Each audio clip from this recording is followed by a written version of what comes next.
से मुलाकात की खबर आ रही है। ये कोई न्यूज़ है? मुलाकात क्या मैम? आप ये नहीं पूछते कि यहाँ पे सरकार खुद सेशन को डिस्टर्ब कर रही है, कि पार्लियामेंट्री अफेयर्स के मंत्री खुद क्वेश्चन आवर को डिस्टर्ब कर रहे हैं? ये आप नहीं पूछ रहे कि क्या हो रहा है संसद के अंदर?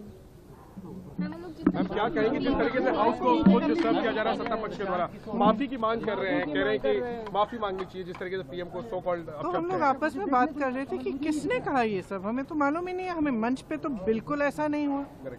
फिर पता चला कि पब्लिक में किसी ने इंटरव्यू दिया, पब्लिक में कोई कह रहा है, कोई कार्यकर्ता है या कौन है, किसी को मालूम भी नहीं है कौन है, उनको खुद नहीं मालूम कौन है।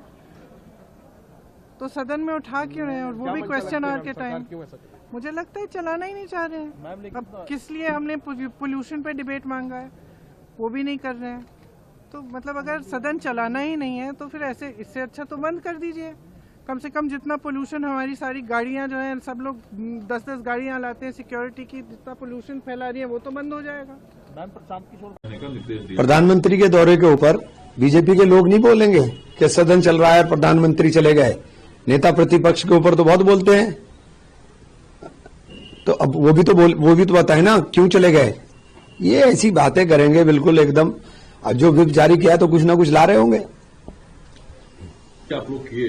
प्रियंका गांधी ने खुली चुनौती दी स्टेज से कि अगर बीजेपी में दम है तो मैं चुनौती देती हूं कि बैलेट पेपर पर चुनाव करवाए और निष्पक्ष कराए, फिर जीत कर दिखाए। जिस बैलेट पेपर में खामियां थी उससे आगे बढ़कर ईवीएम पे आए, अब ईवीएम से फिर बैलेट पर जाने। देखो भैया, ऐसा है, जब बैलेट पेपर की मतपत्रों की लूट होती थी, राजीव प्रताप रूडी जी ने बताया था कि मतपत्रों की, पावर हाउस में बताया था, लूट होती थी। उसके बाद रिपोल भी होता था। तब हमने कहा था ना कि अब तो लूट की जरूरत ही नहीं रही, लूट पे रिपोल होता था, एक अथॉरिटी थी। अब तो सीधा का सीधा डिक्लेयर होता है।